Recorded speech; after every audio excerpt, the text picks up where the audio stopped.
fruit of our hard work, the belief in the entrepreneurial spirit, You know it. the new American dream. A toast. A toast to my family in life till death. Am I my brother's keeper? Yes, I am. Am I my brother's keeper? Yes, I am. Am I my brother's keeper? Yes, I am. What's up? It's your man, Coach P, and I am happy to be here on another Brother to Brother podcast with my brother from the same mother, Coach Robbie Preston, half of the Brothers P. What's up, man? What's going on with you, man? What is popping out there in D.C., big bro? Man, cold weather is popping over here in DC, man. We are in the midst of winter and it is freezing outside. So I need that plane ticket sent so I can go ahead and relax with you on the West Coast for a little while. Well, guess what, little bro? It sucks to be you because it's about 85 and sunny out here. And I am enjoying this sunny California weather because a long time ago, I told DC to put your mother on the phone. I ain't never coming home. And that is the deal. So I'm out here in California, and that's what it is, man. So we're going to get into this thing. First things first. First things first, I pop. All right, first things first, man. We're going to be talking about the Super Bowl. You're going to get the brother-to-brother prediction right here. Who's going to win the Super Bowl between the New England Patriots and the Philadelphia Eagles? And my answer might surprise you, given that everyone in the world that knows me knows that I love my Dallas Cowboys, but my answer might surprise you. But I'm gonna let my little brother go. We're gonna go age before beauty, and we're gonna let Robbie Preston go first, man. Give us your prediction and why. Who's gonna win the Super Bowl, bro? As much as everyone knows I love your boy Tom Brady, I'm going to say the Philadelphia Eagles. I'm going to go with the Eagles. I'm going to go with the underdog. And the only reason being is that defensive front. I think that everyone knows the way to beat Tom Brady is to get pressure. I believe that defensive front can get pressure on him. They can rattle him. They can hit him. They can make him make a couple of bad throws. And they also have very good secondary. I think the defense is strong enough to slow the offense down. And they have a strong enough offense, even with the backup starting, that they can actually, I think they can pull it off. I think it'll be close, something like 2014, 2017, something like that. But I think the Eagles can pull it off, and I think the real reason will be because of that defense. And you know what? I, too, am going to go with the Philadelphia Eagles in this game for some of the same reasons that you said. They are really stout up front. When I say up front, I'm talking about that front seven, the linebackers and the defensive line. They can get to Tom Brady, I believe, rushing 4, which means that they will be able to get, even though Gronkowski is healthy, with 4, and be able to double and triple team Gronk and take him out the game. You won't be able to take him completely out of the game. He'll get a catch or two.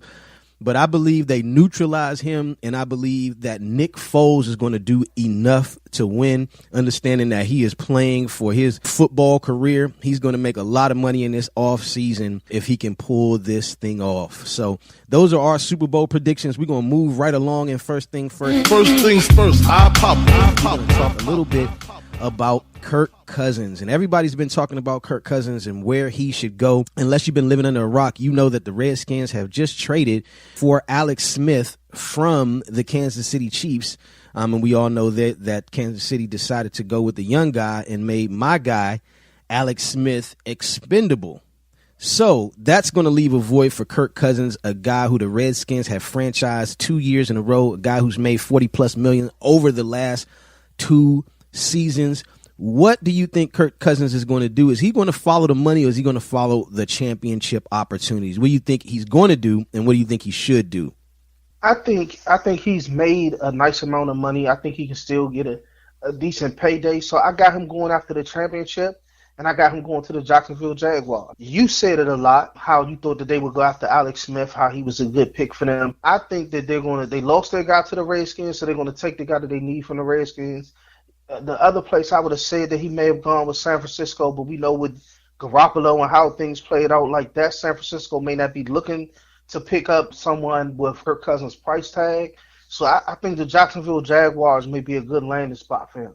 You know what? I agree with you. I believe that Jacksonville is a good landing spot for him. However, I don't think that is ultimately where he will end up. I believe he's going to end up with the Cleveland Browns, and here is why. The Cleveland Browns have enough cap space to pay him one of those Andrew Luck deals. It's going to be difficult for a guy like Kirk Cousins to walk away from that. Also, too, that is going to free up Cleveland to get the best offensive lineman available and a Saquon Barkley in the first round. So they will be able to greatly increase their team, and they are the ones that have the money to do it. That's where I think he will end up. Where I think he should end up, and you and I both agree with this, is the Jacksonville Jaguars. But I don't think that that's going to be possible. I don't think that they're going to do that. And also because Bortles is playing the game of surgery with them, they had to guarantee that $19 million. So you're not going to have a backup on your team that is making $19 million or counting $19 million against your cap. So that is going to probably keep him from going to Jacksonville. Alex Smith would have been able to go there because he wouldn't cost you quite as much as Kirk Cousins is going to cost you. And you and I both know this. He's hot. He's got to get the money while he can get it. And I believe that Cleveland is going to be a better team. You just have to trust the process. They were a bad team this year, but that's because they had bad players. They cleaned house. I do believe in the head coach there. He should not have gotten fired. He should have been given another opportunity, and that is what is happening. So I believe he's going to be with the Cleveland Browns, but we will see. Moving right along in this first things first. First things first, I pop. Segment of the Brother to Brother podcast, man. We're going to talk about this quarterback crop that is coming out of college, and it may explain why some of the trades have taken place. Let's talk about some of these quarterbacks. And Coach, go through the quarterbacks and some of the facts about these quarterbacks in the draft, and then you and I are going to talk about who we feel is going to be the best one out the bunch. Right now, according to CBS.com, they have the quarterbacks ranked number 1, Mason Rudolph out of Oklahoma State. Number 2, Lamar Jackson out of Louisville. Number 3, Josh Rosen, out of UCLA. Sam Darnold out of USC is 4. And Baker Mayfield rounds out the top 5. Baker Mayfield for Oklahoma. Now, Josh Allen is number 6, even though I think he should have been put in that top 5. He had a very good game in the Senior Bowl. Everyone's really on Baker Mayfield, even though I think that his height at the Senior Bowl, they had him at 6 feet, a little over 6 feet. So I think his height is going to come into play. No one seems to be real worried about his off the field antics, So I think those two are probably going to be the first 2 quarterbacks off the board. Lamar Jackson, I think, is going to fall, even though they have him right here ranked as the number 2 quarterback. I got him falling down pretty far in the draft simply because while his numbers are good, a lot of coaches, a lot of scouts are going to be worried about that throwing motion and his throwing mechanics and whether or not his skill set can translate to the pro game. Let's talk about that. So let me stop you right there. Why do you believe that the scouts feel his skill set, although what he done on the field has been tremendous, will not translate to the NFL? I think because he doesn't play under center. He plays in that spread offense. He runs a lot. He runs the ball a lot. I think those are the things, he plays primarily in the shotgun. Those are the things that are going to make scouts kind of look at him and not be willing to take him with a high draft pick. I believe that even though he does need to work on his mechanics, he does throw the ball well. He's a dynamic player. He brings so much to an offense because he's such an athlete. But I just think that a lot of pro scouts and GMs are really going to have some concern because he's never really played under center. He's a shotgun guy. He's never called plays from the huddle. We all know that he playing in that system. He does that check with me type of offense, checking with the coach on the sideline. And I think those things are going to be the things that make GMs say, we'll take him, but we'll have to take him in a late round because we know we're dealing with now in this league. If a quarterback's taken with a high first-round pick, then the expectation is he play right away. And Lamar Jackson is one of those players that I don't think GMs feel that he's going to be ready to play season 1, day 1. Understood. And I'm inclined to agree with that. I do believe that he is a guy that is going to have to sit and learn in the NFL. But I'm just going to go ahead and make my prediction now. I believe that he is going to be, if he's given the opportunity to sit and learn, I believe he's going to be the best quarterback out of the bunch. What do you say to that? I think he's going to be a great quarterback, but I think Josh Allen is going to have the best pro career. Lamar Jackson is going to be a number 2, 1A, 1B with Josh Allen, but I think Josh Allen he's more pro ready. He has the big arm. He has the beautiful size at 6'5", 233. He's thrown the ball a lot. He has a lot of playing experience, and he's shown that he can play under pressure. He's cool under pressure. He's not going to get caught up in the moment, and he can carry a team on his back. Coming from Wyoming, he was the guy there. So I think Josh Allen is the one that's going to have the better overall career. But I do agree, Lamar Jackson has a huge upside. And if he can sit and learn and work on his throwing mechanics, his feet, and all those things, his accuracy, I do think that he's going to really shock some people as far as when it's all said and done. All right, so I'm looking at the draft order here right now. The Cleveland Browns are at 1, followed by the New York Giants, the Indianapolis Colts, the Cleveland Browns at number 4. So they have the 1 and 4 pick in this draft. I'm going to tell you something. If the Cleveland Browns can pull off the Kirk Cousins deal, and then they can go offensive lineman number 1 overall, Saquon Barkley at number 4, what do you think that does for this Cleveland Browns offense? And let's just start there. Oh, man, it makes the offense, it takes them up tremendously. Like, it's a super jump. You have someone that can protect your quarterback. You pick up a quarterback that has that veteran experience. So you don't have to worry about training him and teaching him. He's ready to go and lead your team. And then you get a running back that's not just a running back, but he's a diverse player. Might be the best player. Might be the best player in this draft, Coach. He might be the best player in this draft. I think he is. I think the only reason why he probably won't go number 1 overall is because he's a running back.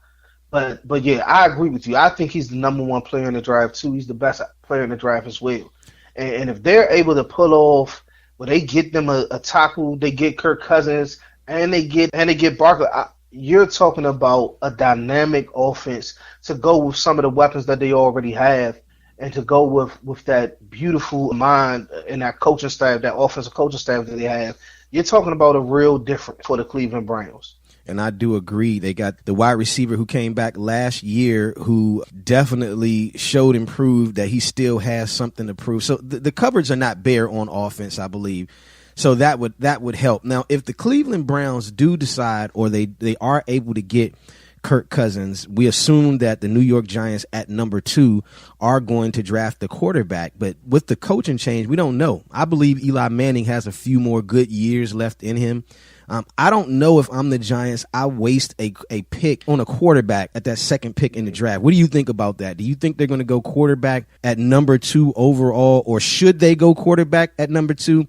And if they do decide, is there a guy worth the number 2 overall pick? I know you like Josh Allen, and so do I, but is he a number 2 overall draft pick considering his shoulder injury syndrome that he's been plagued with since he's been in school? I don't think there's a quarterback in this draft worth the number 2 pick. I agree with you. Eli has something left. I think that their best bet is to go with Eli. I think because these quarterbacks are unproven, one of these quarterbacks are going to drop to the second round. And you can get a good quarterback. I think it's a better value if you take one of these guys in the second round, because I just don't see a true ready-to-play franchise quarterback in this bunch. And if the Giants take a quarterback with that second-round pick, there's going to be pressure for them to play that guy right away.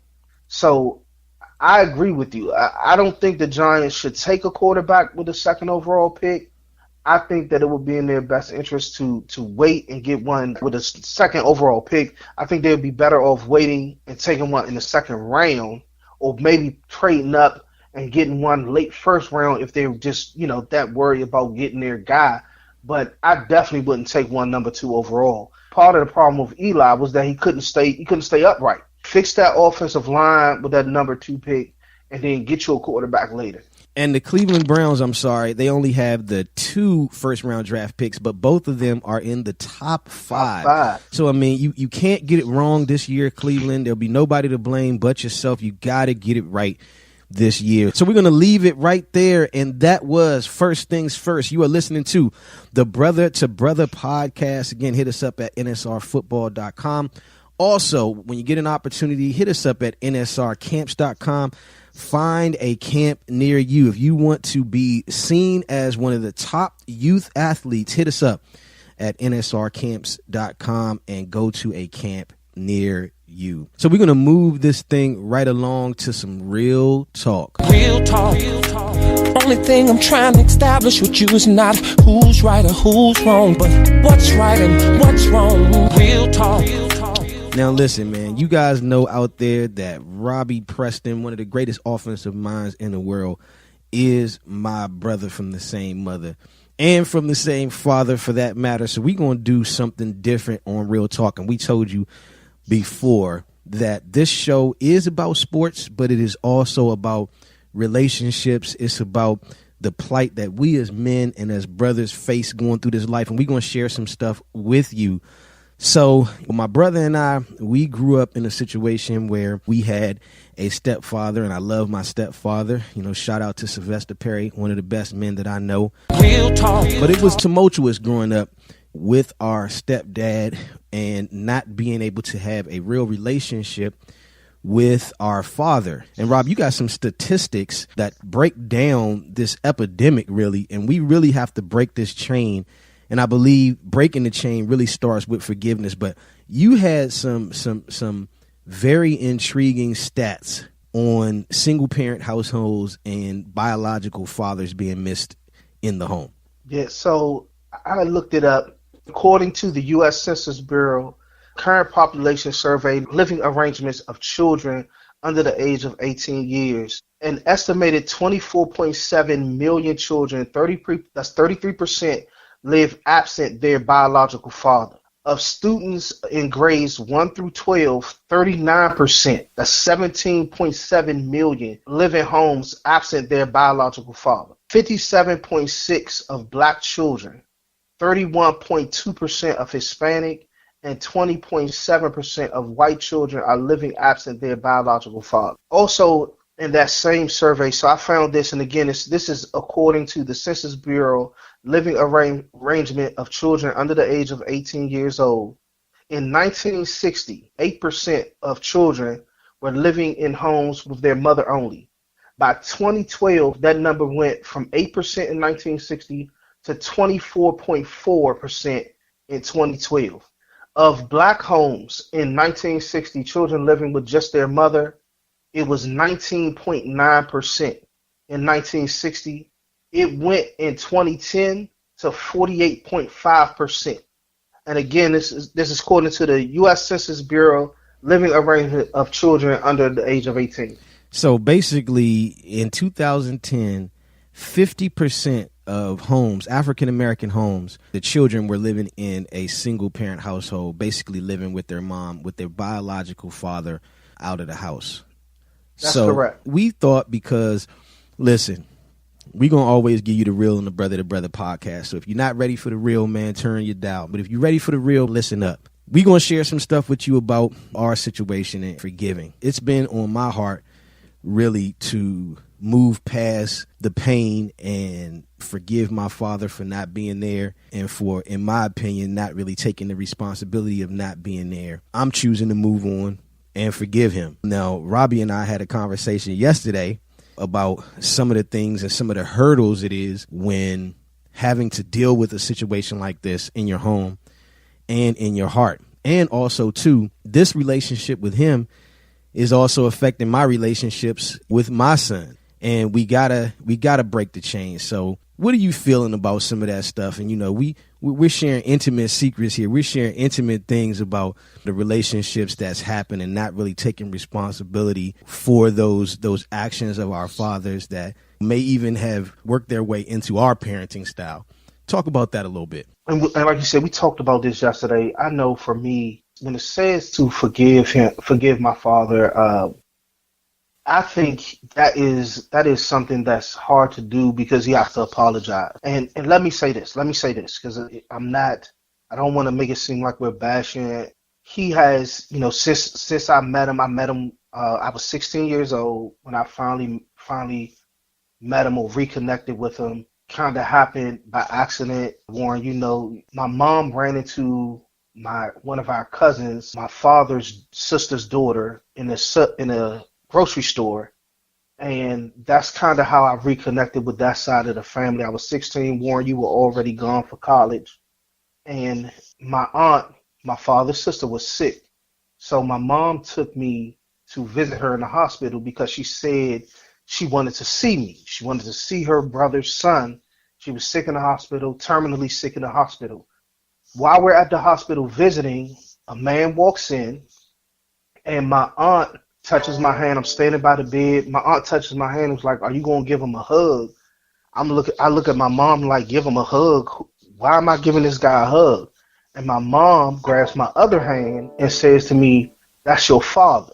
Now, since then, my father and I, we don't talk a lot. Probably, I don't know if that's expected, but that's what it is. We don't talk a lot.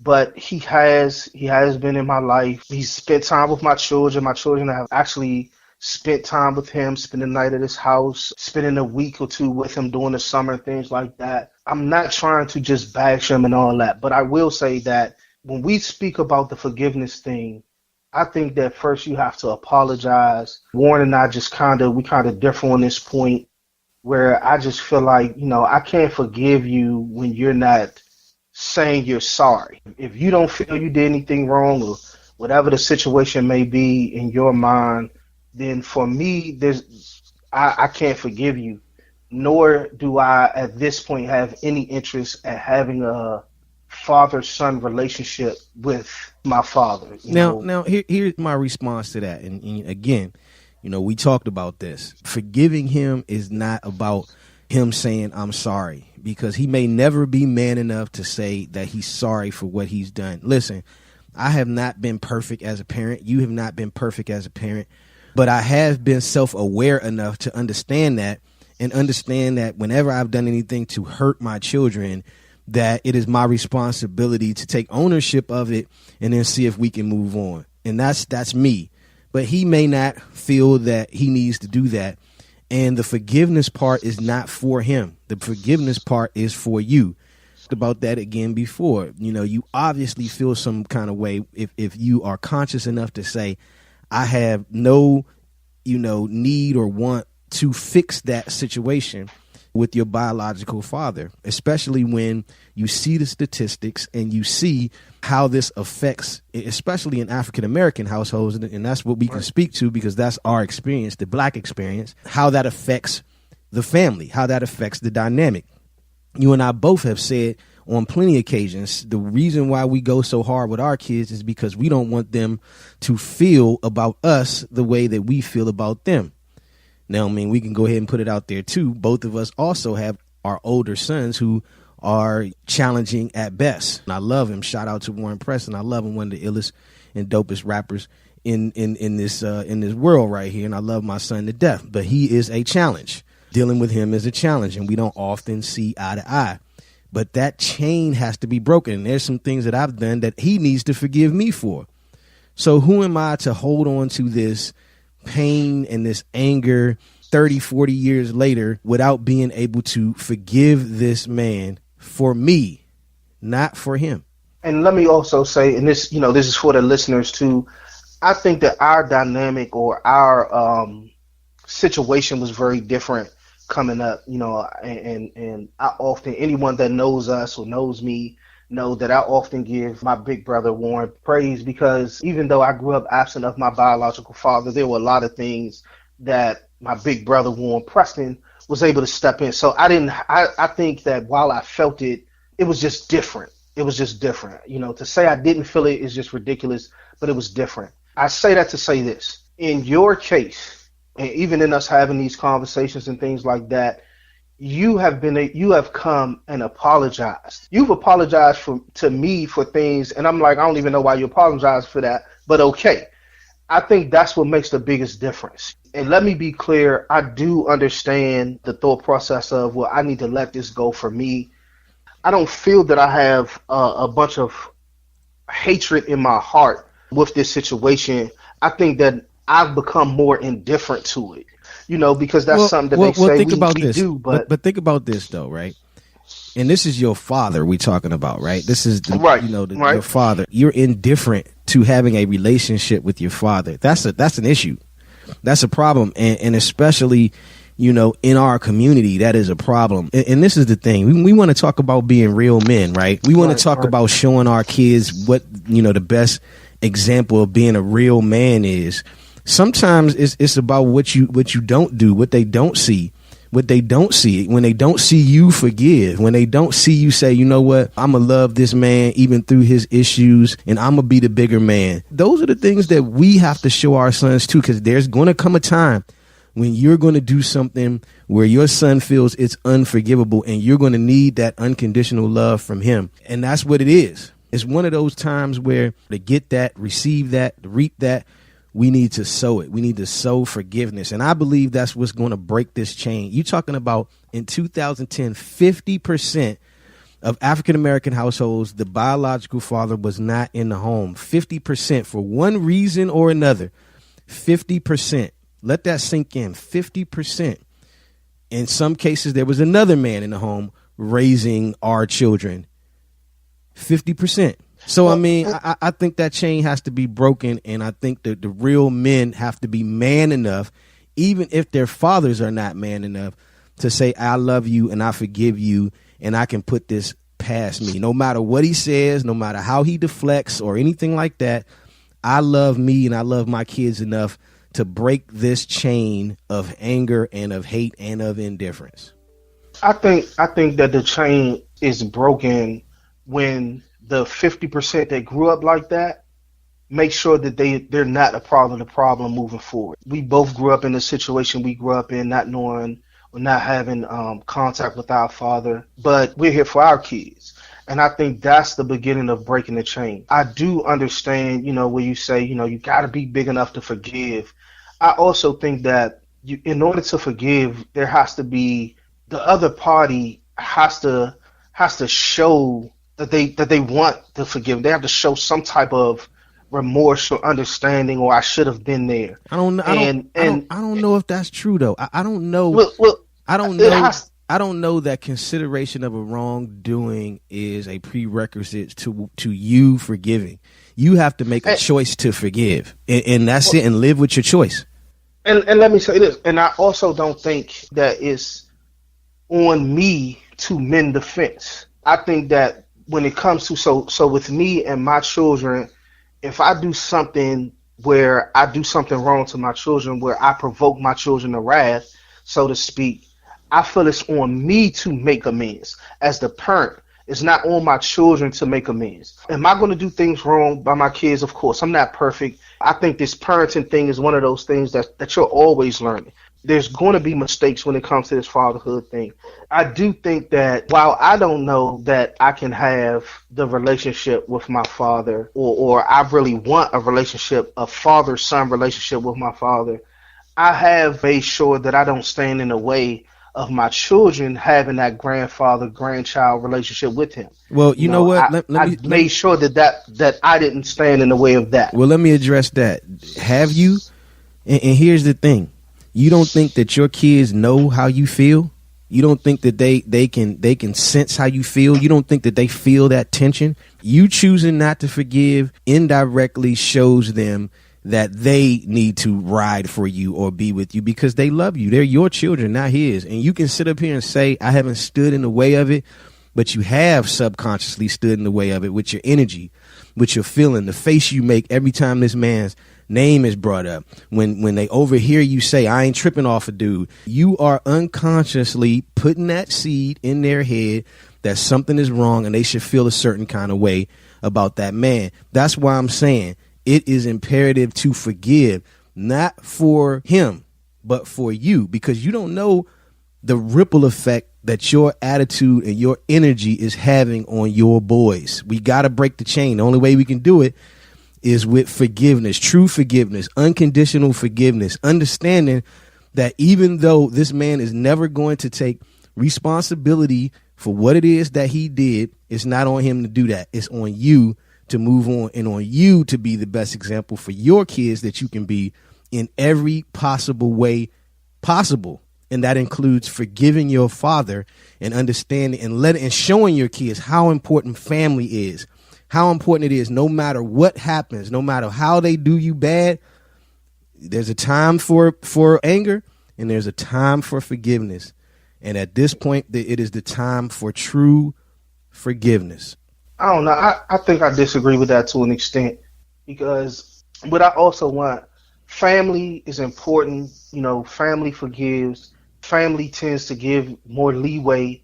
But I also think that you have, and I agree with that, you know what I mean? But I also think that you have to at some point understand that if family or not, if people are what they are, or if the relationship is what it is, sometimes it is best. Look, man, you're my father, my cousin, my whatever. I gotta love you from afar because this doesn't work. No, you know. I think that's what it has to be sometimes. I feel you.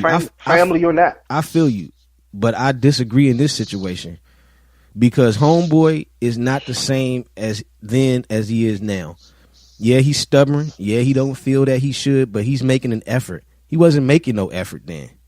He was blaming mom, talking about some mom kept you away from us, which we both know that they got these things called court buildings that you can go down and you can make it do what it do. And if you really want to see your kids, you will be able to see your kids. The next man that tell me, oh, she won't let me see him, man, get out of my face with that, man. Get out of my face with that. She don't have a choice. She don't have a choice to keep you away from your kids. If you want to be there for your kids, do what's necessary. Stop being afraid to go to court. Because, see, that's another thing that they put in the African-American community, that the courts are not for us. No, they are for us. Go in there, do what you have to do so you can see your kids, period. So even though he will never accept responsibility for that, even though we know better, in spite of that, you have to make the effort to forgive. And even though he didn't do that then, that is not the situation now. He is not showing you that he does not care about you. He's just saying those words, but he's showing you something different. And to that degree, he is trying. And he's trying the best way that he knows how. And the only way you're going to get through it is if you choose to get through it. Yeah, I think our perspective on it is kind of different. You know what I mean? I don't know. I do, man. I do. I feel like our perspective is very different as far as what he's doing. What he did then, what he's doing now. I just feel it is very different. And again, no ill will. You know, I wish, you know, he is my father. So it's not one of those things where I walk around, somebody say, hey, how your father doing? Oh, man, I hope a bus hit him. It's not one of those things, you know what I mean? I pray for him every morning when I say my morning prayer with my family, just like I pray for everyone, you know, everyone who's close to me, everyone who I know is in need of prayer. It's just one of those situations where because of what happened, I just don't care. Again, I don't care to have that father-son relationship with them because of how I feel about the entire situation. Now, I feel that, and you're entitled to feel the way that you want to feel, right? You're entitled to that. But at some point, we got to ask ourselves, how does feeling this way serve me? How does this serve my best interest? How does holding on to whatever it is that I'm feeling serve what it is that I'm trying to do, and the man that I'm trying to be, and the example that I'm trying to be, and the father that I'm trying to be, and the fact that there's going to come a time when I need to be forgiven for some stuff that I may not feel I was wrong about. There's going to come a time in your life when you feel that way, and you're going to have to choose to make the difference. Right now, you choose to feel the way that you feel. It's a choice. Happiness is a choice. Sadness is a choice. Anger is a choice. It's a choice. And for a long time, I made the choice to be upset with dude. And it's funny because when we were growing up, I was his biggest defender. It wasn't until I grew up and I had kids of my own and I realized that, wait a minute, if this man wanted to see us, he could have fought for us.